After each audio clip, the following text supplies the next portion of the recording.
అయిపోవాలని చెప్పి అంటున్నారు. వాళ్ళు అన్నంత మాత్రాన అయిపోరు కదా. తెలంగాణలో కేసీఆర్ గారు ఎలా ఓడిపోయారో మన ఆంధ్రాలో జగన్ గారు కూడా అంతే ఓడిపోతారని చెప్పి అంటున్నారు నారా లోకేష్ గారు. అలా ఏం జరగదు, మళ్ళీ జగనే వస్తారు. అనుకునేవాళ్ళు అనుకునే వాళ్ళు చాలా మంది. ఎందుకంత కాన్ఫిడెన్స్ జగన్ గారు అంటే? వాలంటీర్స్ ఎక్కువ మంది ఉన్నారు. మేమందరం ఓట్లేసినా కూడా సీఎం అవుతారు జగన్.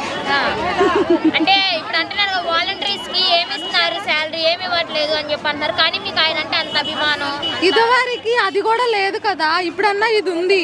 ఇదివరకు ఇలా కూడా లేదు. హౌస్ వైఫ్ వాళ్ళందరూ ఏం చేస్తున్నారంటే జగన్ గారికి ఒక రైట్ హ్యాండ్, ప్రజల యొక్క మానసపుత్రుడు. ప్రతి ఒక్క డీటెయిల్స్ జగన్ గారి దగ్గర ఉన్నాయి అని చెప్పండి. నిజమేనా? అలాంటిది ఏం లేదు. ఎవరి వాళ్ళ పర్సనలే కానీ ఎవరికి ఎవరి దగ్గరికి వెళ్ళవు.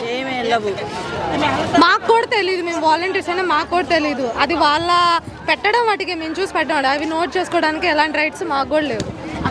అయితే ఇప్పుడు అన్నారు వాలంటీర్స్ అందరు వచ్చి లంచాలు తీసుకుంటున్నారు అని చెప్పి పవన్ కళ్యాణ్ గారు అంటున్నారు. లేదండి, ఒకసారి వచ్చి కనుక్కోవాలి మీలాంటి వాళ్ళే. పబ్లిక్ వచ్చి పబ్లిక్ దగ్గర కనుక్కోండి, చెప్తారు సమాధానం. లంచాలు తీసుకుంటున్నారు అనేది మాత్రం అబద్ధం, అదేం లేదు. అయితే నెక్స్ట్ సీఎం జగన్ గారు గెలుస్తారంటారా? Compulsory, confirm. 170 సీట్లలో ఎన్ని సీట్లు వస్తాయి?